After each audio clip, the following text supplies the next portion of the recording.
Du groupe, c'est le Sénégal, déjà assuré de la qualification, et la Guinée, elle-même qualifiée avec ses 4 points. Oui, l'enjeu, c'était la première place de cette poule. Ça a commencé dès la 10e minute avec un Sénégal en première mi-temps qui a eu la main mise sur le match, avec notamment cette frappe de Nampalys Mendy, contrée, détournée par Mohamed Kamara.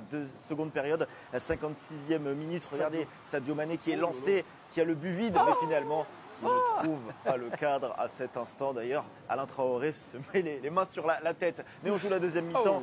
Et le remplaçant de luxe, Abdoulaye Seck, qui évolue au Maccabi Haïfa, inscrit son 2e but en sélection, donnant l'avantage au Lion de la Teranga. Ça montre Guy, qui a de la ressource en défense également, avec Abdoulaye Seck. Oui, il y a de la ressource avec son mètre 91 ou 92 là. Il y a mauvais alignement de la défense de Guinée. Il met le but et puis bon, il répond présent lorsque Aliou Cissé fait appel à lui. Nouvelle passe de Sadio Mané pour Iliman Ndiaye et 2-0. Premier but pour le joueur de l'Olympique de Marseille, entré en jeu un peu plus tôt dans cette rencontre. Un but, Nabil, qui peut lui faire du bien au niveau de la confiance. Oui, et puis il avait déjà montré des belles choses dans le tournoi avec un peu plus de lucidité dans le dernier geste. Là, il joue parfaitement le coup, il fixe le gardien, il croise filet opposé. Et vous avez raison, que ce soit lui ou Sarr, sous le maillot du Sénégal, il me semble un peu meilleur que ce que j'ai vu avec l'Olympique de Marseille. En fin de match, on va tenter de réduire le score côté guinéen avec ce centre d'Isiaga Silla. Magnifique enchaînement de Guy Labogui et magnifique arrêt également d'Edouard Mendy qui préserve donc sa cage inviolée durant ce match. Victoire pour le Sénégal, 2-0.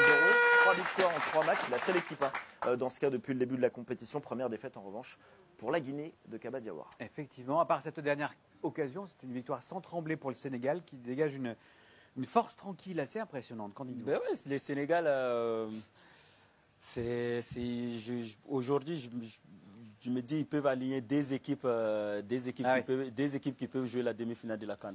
Parce que tellement ils sont, ils sont forts sur toutes les lignes et voilà, tu fais sortir les 3 milieux de terrain qui ont commencé la compétition. Tu les remplaces avec Mendy, Kouyaté et Gana Gueye. C'est un milieu de terrain de Ligue des Champions. Donc du coup, le Sénégal, voilà, c'est à Aliou Cissé maintenant de bien gérer son groupe, de bien gérer les états d'âme. Je pense que le Sénégal est armé pour défendre son titre. C'est une équipe à 9 points à l'issue du groupe de la mort quand même. La performance est notable. Ils n'ont pas tremblé. Ils n'ont pas tremblé. Les Lions de la Teranga ont répondu présent. Encore une fois, on l'a vu dès la première rencontre que ce que proposaient les joueurs d'Aliou Cissé était énorme en termes d'animation, d'organisation. Et puis, oui, encore une fois, je pense que le seul véritable favori de la compétition, c'est le Sénégal. On a vu, il y a énormément de surprises. Toutes les autres équipes ont connu des accros, pas le Sénégal. On va écouter la réaction de Kaba Diawara côté guinéen à présent. Le sélectionneur du Sili national est au micro de Leroy Kabeya. Si, c'est toujours embêtant de perdre, mais bon, après on joue contre le champion d'Afrique. Ils ont mis 3 buts à tout le monde, ils nous ont mis 2 à nous, c'est un petit peu dommage. Mais bon, après, qu'est-ce que je vous dis, on fait un bon début de tournoi, il ne faut pas s'arrêter là. Maintenant, on est qualifié, on va voir contre qui on tombe et puis on va préparer la suite. C'était un derby très très chaud. Est-ce que pour vous, l'émotion a joué dans cette défaite?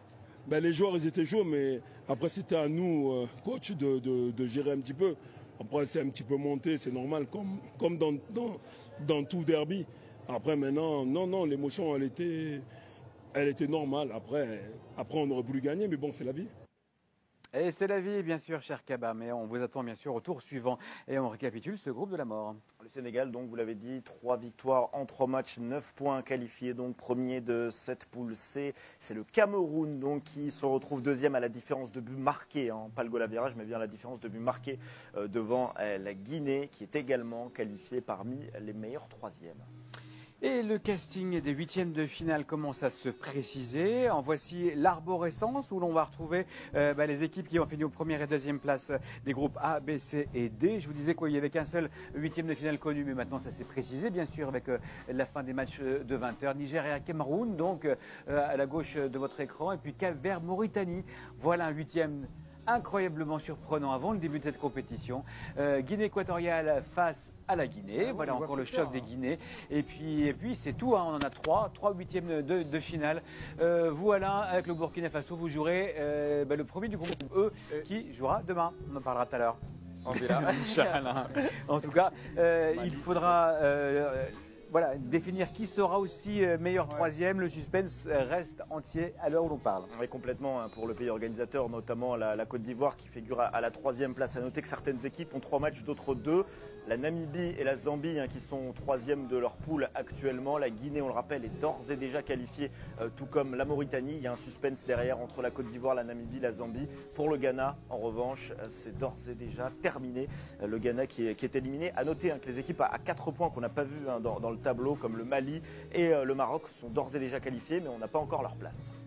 Bah ouais, la réussite vous l'a provoqué. Si l'Algérie est maladroite devant le but, c'est parce que c'est surtout, pour le coup, pas un manque de qualité, mais un manque de spontanéité dans le dernier geste. Et c'est des actions qu'on a vu se répéter le long de ce tournoi et qu'on avait vu se répéter le long du dernier tournoi au Cameroun, parce que finalement, c'est presque, comme on dit, un copier-coller de ce qu'on a vu au Cameroun, cette Algérie face à la Mauritanie. 16 tirs, 6 cadrés pour l'Algérie, 2,03 en expected goals, hein, c'est-à-dire la probabilité de convertir les occasions de but, c'est-à-dire qu'on aurait pu marquer plus de 2 buts aujourd'hui avec l'Algérie. Finalement, ils n'en ont pas marqué.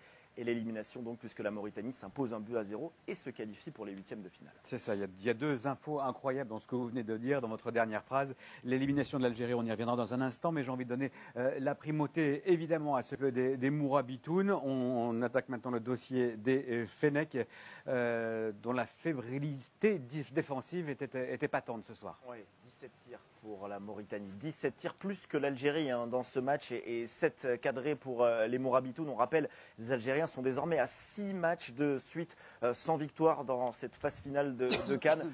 Et on a vu, Nabil, beaucoup d'approximité défensive, beaucoup de nervosité également côté algérien. On sentait une équipe vraiment sous pression et ça s'est ressenti tout le match. Eh ben, Isaac, vous avez utilisé le mot exact. Beaucoup de nervosité à l'image de son sélectionneur Jamel Belmadi. On va avoir une image d'ailleurs. On revoit effectivement les situations, mais bon, moi je peux vous dire, on peut toujours discuter du contenu, il n'y a pas de souci. Hein, la défense elle est lente, le milieu il n'a pas été au rendez-vous, il n'y avait pas une passe vers l'avant, il y avait des joueurs absents offensivement. Mais pour moi là, c'est pas l'Algérie qui est éliminée là ce soir, c'est Jamel Belmadi, tout simplement. C'est l'élimination d'un coach qui n'a pas su mettre une équipe assez compétitive. Il a fait 5 changements pour le dernier match. Donc ils ont perdu de la cohésion. Et pour moi, 5 changements, comment vous les expliquez? Parce que pour le Burkina Faso, on a compris qu'il s'agissait de gérer l'effectif. Il a perdu le fil, tout simplement. Là, il a continué avec des joueurs qui étaient en fin de cycle. Alors on ne voit pas totalement le brûler. Il a gagné la CAN 2019. L'Algérie a enchaîné un double trait. Mais depuis lors, depuis la perte de ce record-là, de victoires consécutives, ou en tout cas sans défaite. C'est le toboggan. C'est le toboggan. C'est le toboggan. Il y a eu la CAN au Cameroun. Il y a eu, pour moi, sportivement, il est mort à Blida le 25 mars 2022, quand il se retrouve à terre. Les images, elles ont fait le tour du monde. Alors, on a prolongé le ministre du Bonheur, mais ça n'a été qu'une illusion. Il a essayé de s'appuyer sur quelques joueurs de 2019. Il a régénéré avec le réservoir des joueurs franco-algériens. Mais on voit bien que l'amalgame n'a pas pris. Son discours ne prend plus, les joueurs sont fébriles, sont nerveux. C'est la compo de départ, ça, Nabil. Voilà, donc parlez-nous de tous ces changements. Tougaï qui est rentré dans l'axe à la place de Ben Sebaini, bon, ça n'a pas été une franche réussite. Zerouki, ça a été nul sur tout le match. Il a sorti Ben Taleb. Marez, il est rentré à la place d'Ounas. Il a fait une balade de 30 minutes, on ne l'a pas vu. Belaïli, il est rentré, c'est le seul qui a un peu apporté. C'est le seul qu'on disait qui était cramé, qui était en surpoids. Finalement, ça a été presque le meilleur Algérien sur le tournoi avec Bounedjah. Donc pour moi, ce n'est plus l'homme de la situation, tout simplement. Et c'est ça, moi, ce que je retiens du tournoi aujourd'hui de l'Algérie, tout simplement. Et je pense qu'au pays... Vous pointez vraiment un homme, très clairement. Il y a un moment, on parlait hier de Jean-Louis Gasset dans le fiasco pour l'instant de la Côte d'Ivoire. Il est responsable. Jamel Belmadi ne peut pas être exonéré tout le temps. Je veux dire, oui, parce qu'en plus là, le fiasco, il est acté. Alors que pour le cas de la Côte d'Ivoire, ce n'est pas acté. Ils sont encore en course. Mais bien sûr.